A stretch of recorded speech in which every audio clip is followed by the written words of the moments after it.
వికారాబాద్ జిల్లా పరిగి బస్టాండ్ ఎదుట మాజీ ఎమ్మెల్యే కొప్పుల మహేష్ రెడ్డి ధర్నా చేపట్టారు.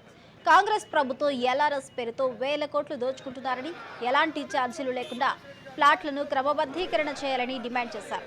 ప్రజలకు న్యాయం చేయాలని, సకాలంలో 6 గ్యారెంటీలను అమలు చేయాలని కోరారు.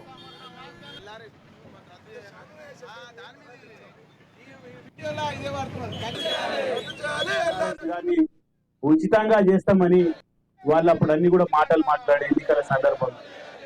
మరి నేడు ఇలా వాళ్ళు అధికారంలోకి వచ్చిన తర్వాత దాదాపు ఆ రెగ్యులరైజేషన్ చేస్తే 20,000 కోట్ల రూపాయలు ఆదాయం వస్తుంది రాష్ట్రానికి అని ఇలా మాట మార్చి ఆ ఎల్ఆర్ఎస్ విధానం ఇలా వచ్చిన తర్వాత మళ్ళీ ఆ పైసలు వసూలు చేసే విధంగా ఏదైతే కార్యక్రమాన్ని తీసుకుంటారో దీన్ని వాళ్ళు రద్దు చేసి ఉచితంగా పేద ప్రజలకు ఇవన్నీ కూడా లేఅవుట్లు అన్ని కూడా రెగ్యులరైజ్ చేయాలని వారికి మా బీఆర్ఎస్ పార్టీ తరఫున విజ్ఞప్తి చేస్తూ వాళ్ళు 6 గ్యారెంటీల పేరు మీద ఇలా ఓట్లు దండుకొని ఇలా వచ్చిన తర్వాత ఏ ఒక్క సంక్షేమం కూడా సంపూర్ణంగా అమలు చేస్తలేదు.